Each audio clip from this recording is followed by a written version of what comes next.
Hey guys, this episode we're going to be talking about how to use the new Rails 7.2 dev container feature in your Rails applications for local development. So if you've ever tried to set up Ruby with a version manager and Rails and Postgres and Redis and MySQL and all those different tools, it can be kind of a pain to set up for the first time. So dev containers are designed to use Docker to make all of that setup very easy. Run everything in Docker containers, and VS Code will allow you to edit inside of that Docker container. So we are going to dig into that, and we're going to be using Tuple, today's sponsor, so that the team, Colin and Kent, can learn how to use dev containers because they've never used them before. So we're going to share that and give you a glimpse of our regular day-to-day behind the scenes at GoRails. So let's dig in. I'm going to give Colin and Kent a call. Looks like they're already on a call in the water cooler room. The room's feature of Tuple is pretty cool. You can just hang out there and people can join and leave whenever they want. So I'm going to join in. Hey guys, what's up? Hey. Hey, Chris. How are you doing? Good. Yourself? Good. You guys see that Rails 7.2 release candidate 1 dropped yesterday? I'm pretty excited. One of the headlining features is the dev containers. You guys have any experience with that? I do not. No. No, but I've been curious because I've wondered why I may want to explore that and possibly utilize that. Maybe even switch fully to it. Have you had trouble installing Ruby Rails in the past? Isn't that a rite of passage? Maybe, right? Pretty much. So yeah, the dev container feature is it's pretty much designed to we use Docker to install Ruby and Rails, and then you don't have to have it on your system, which is nice. So you don't have to go through what are you using, ASDF, RBN, a tool like a version manager like that is pretty good. But you still have to compile Ruby yourself, which this eliminates that entire step, which if you've ever tried to compile an old version of Ruby on an M1 Mac or Apple Silicon or whatever, it can be troublesome. So the idea behind this is you use Docker. It's already got the stuff compiled and ready to go for you, so it should save you a ton of time. You guys want to see how this works?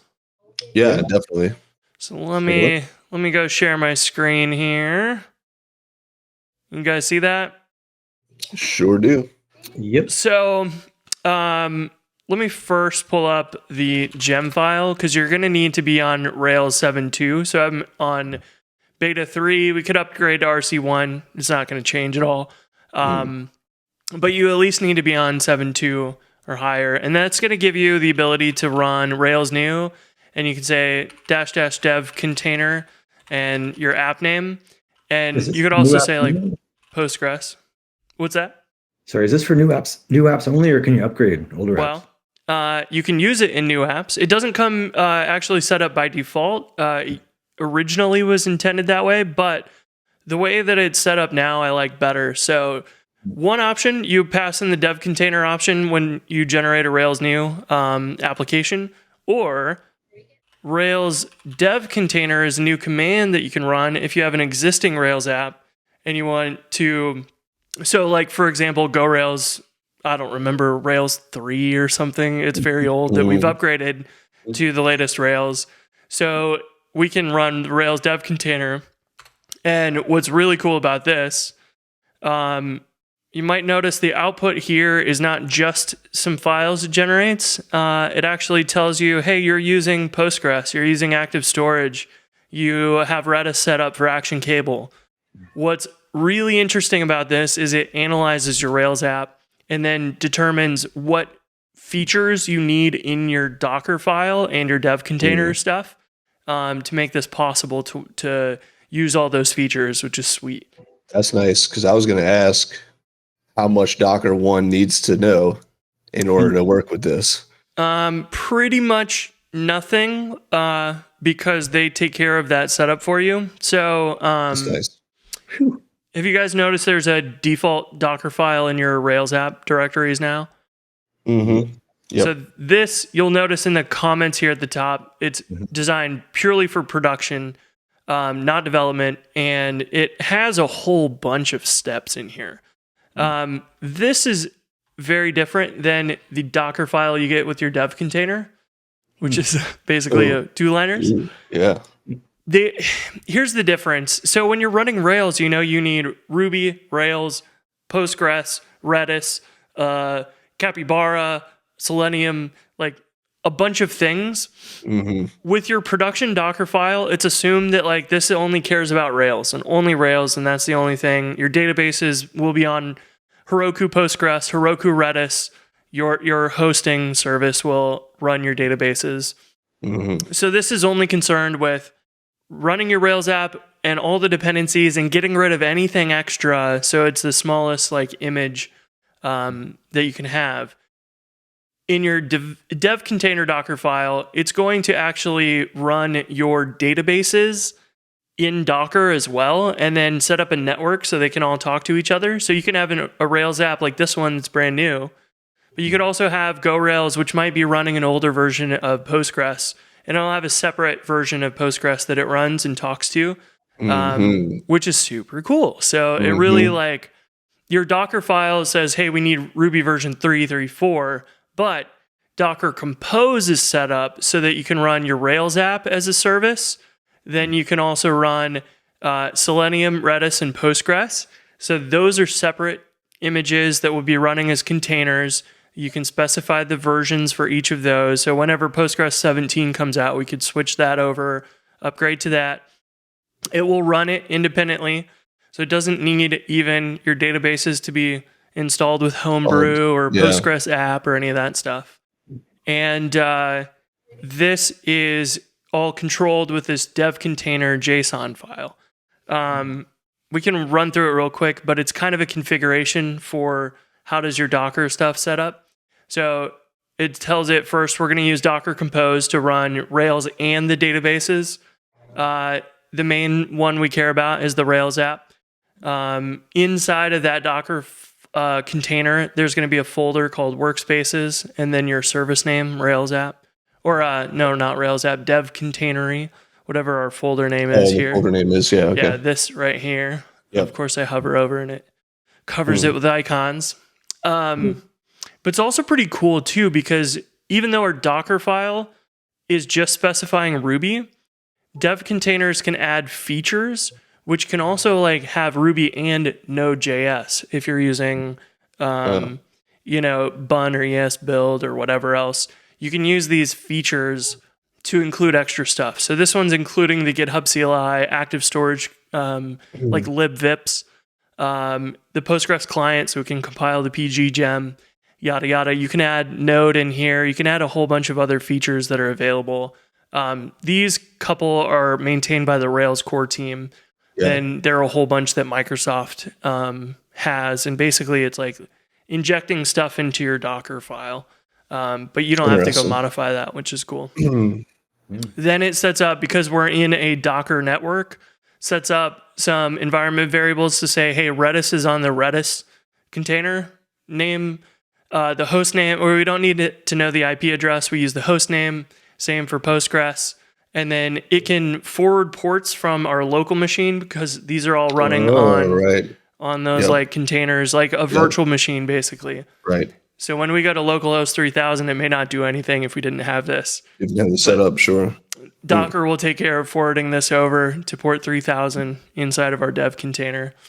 And then last but not least is when it boots up for the first time, it's going to run bin setup. So it'll install your gems, node modules, create your database, all the basics. And that's about it. So wow. Why don't we give it a shot, huh? Yeah. So when we're already in, if we were to reopen VS Code here, like I go back to my terminal, let me bump those fonts up. Let me do this. We will close VS Code and reopen it.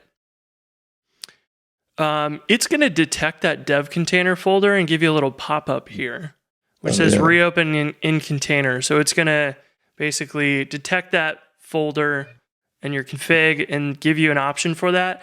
You can also use the command palette and you can say rebuild and reopen in container. There's a whole bunch of dev containers commands that you can run. Oh, wow. Tons of seeing logs and all that good stuff. But if we hit this, it's the same thing as clicking that button in the pop-up. You will notice that VS Code basically reboots, and then you see this connecting to dev container. And this is running the Docker Compose commands, downloading all of the images and everything that we need, and basically booting up our Docker containers for Rails, Redis, Postgres, Selenium. And it'll take a minute to get everything loaded, especially the first time as it's downloading all the layers and everything. But here you'll see it's running bin setup. It's installing dependencies, doing all the stuff inside of our bin setup command here. So you'll see the logs installing dependencies and everything matches there for you. Yep. And basically it's not SSH'd into that machine, but it's connected to it and running these commands inside that Docker container for us. It actually might use SSH under the hood, I'm not sure.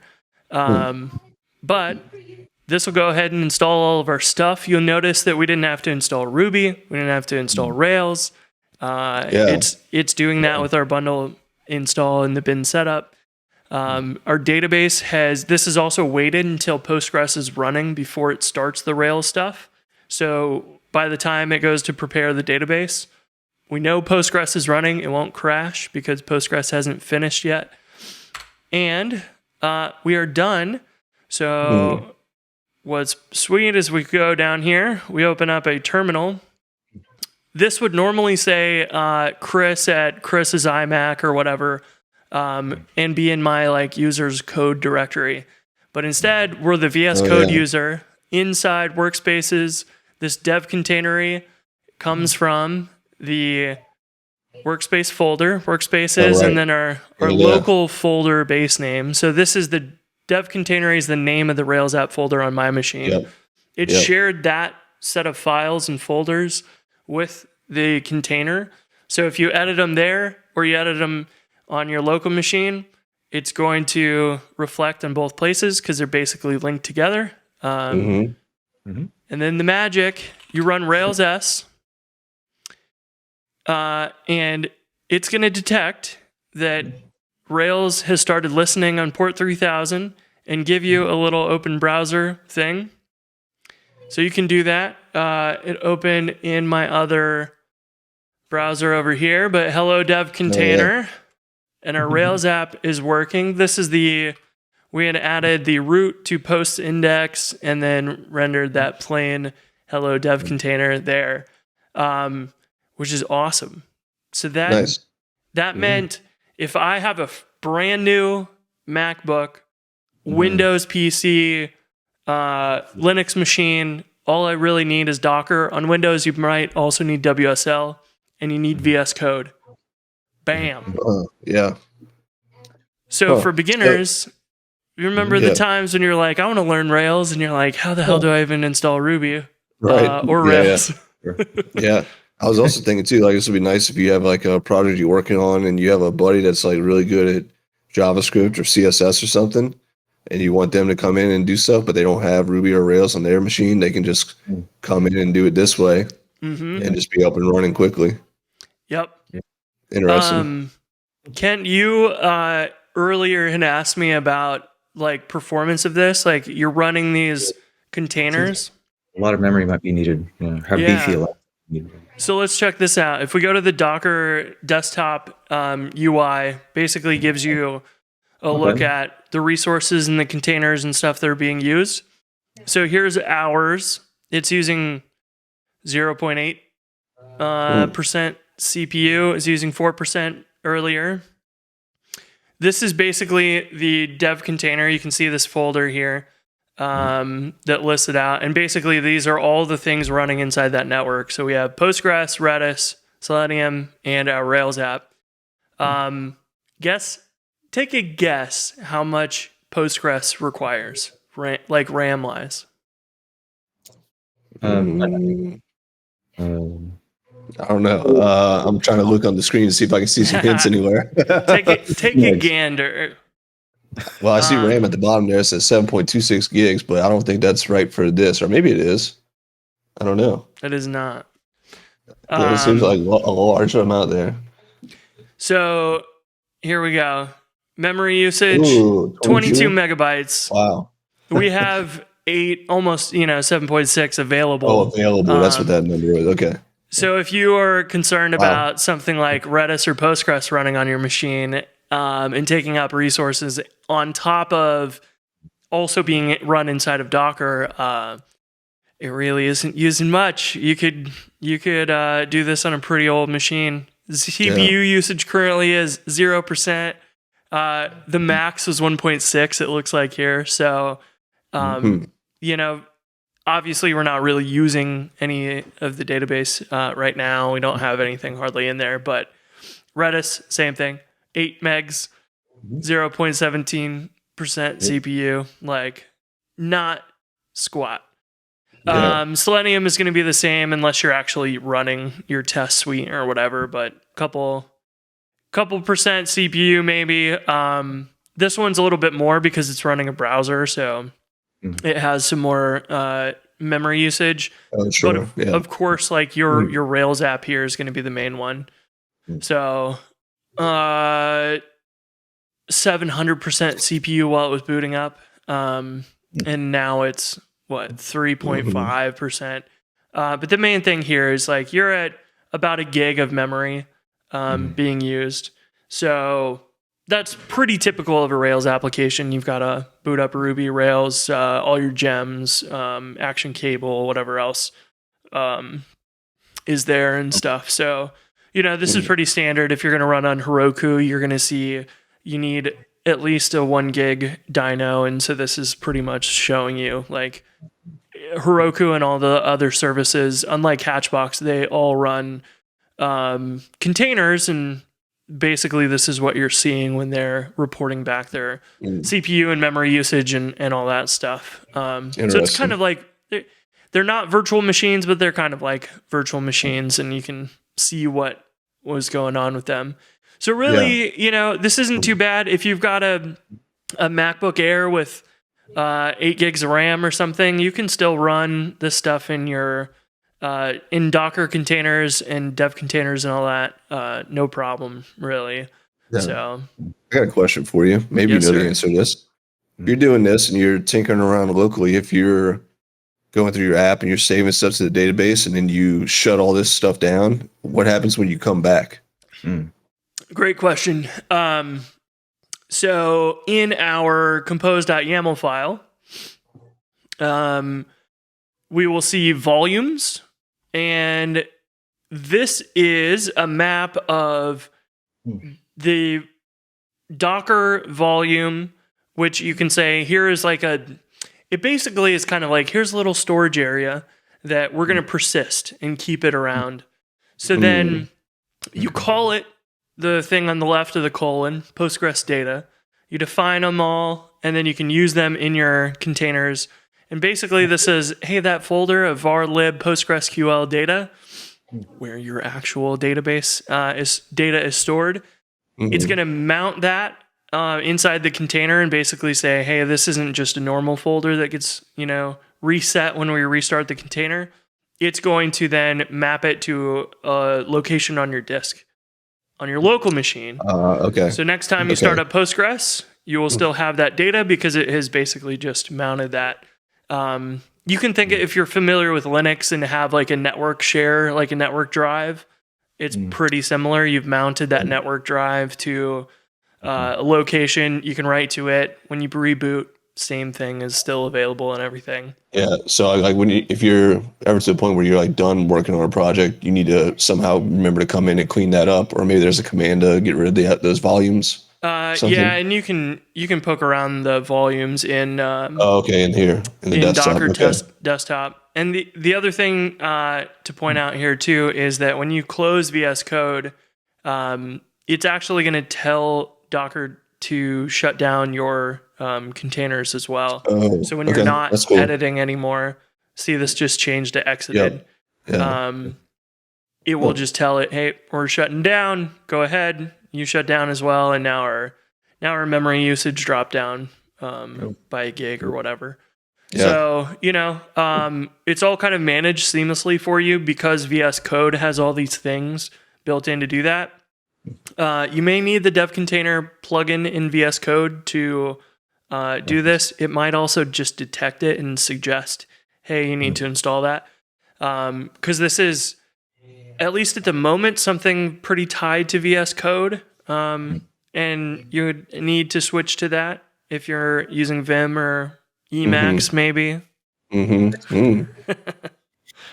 Or you're still on TextMate like an old timer.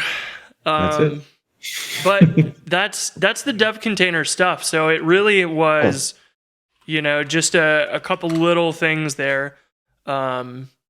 Basically these 3 files. And the only other thing that it changes is in your application system test case. Normally it's just this one-liner saying, hey, we're driven by Selenium. But they change it to be, instead of a local browser that you have, right. It's running off somewhere else. it says we're using a remote browser and it's on this other host, which is set here in right there. Yep. So Selenium host gets tied to Selenium host. That's it. That's the only real difference is it is like being able to grab a code base and then be on a Windows laptop or a desktop or something and just use this stuff really easily without having to mess with anything. Game changer. So unfortunately, it's tied to VS Code, but with Shopify investing a ton of effort into VS Code extensions like Ruby LSP and whatnot, man, it's becoming the editor of choice. It's almost you'd almost call it an IDE like a RubyMine or something, but it like just started as a text editor, Atom, back in the day, and now look at it. It's got all these wild features like this deep integration with Docker, which is cool. So yeah. Wow. Might have to explore it. I would recommend it. It is pretty awesome, and that's why it's one of the headlining features of Rails 7.2. Sure. Makes sense. Any other questions that come to mind? Not for me. No. Cool. Well, you guys will have to give it a try. See how it goes. I know when you're looking at those Docker logs, there's a lot going on behind the scenes to make it all work, but generally they've taken care of almost everything for you, so you don't even have to hardly tweak it unless you're like, oh, I need Postgres 12 because we're on an old version or something. Sure. It's about all you got to do because they took care of most of this for you. So nice. Well, cool. Yeah. Stoked. Thanks for walking through that. That was very helpful to get my head wrapped around this. Yeah. Sounds good. Well, I will jump out of the water cooler. You guys can keep drinking your water on Tuple. Water's nice. I'll catch you guys soon. All right. Sounds good. See ya. Once again, thanks to Tuple for sponsoring this episode. We couldn't do our day-to-day pair programming remotely with our team without Tuple. It makes our lives that much easier. If you'd like to try it out with your team, take a look at tuple.app and use the code GORAILS at checkout to get 50% off your first 3 months.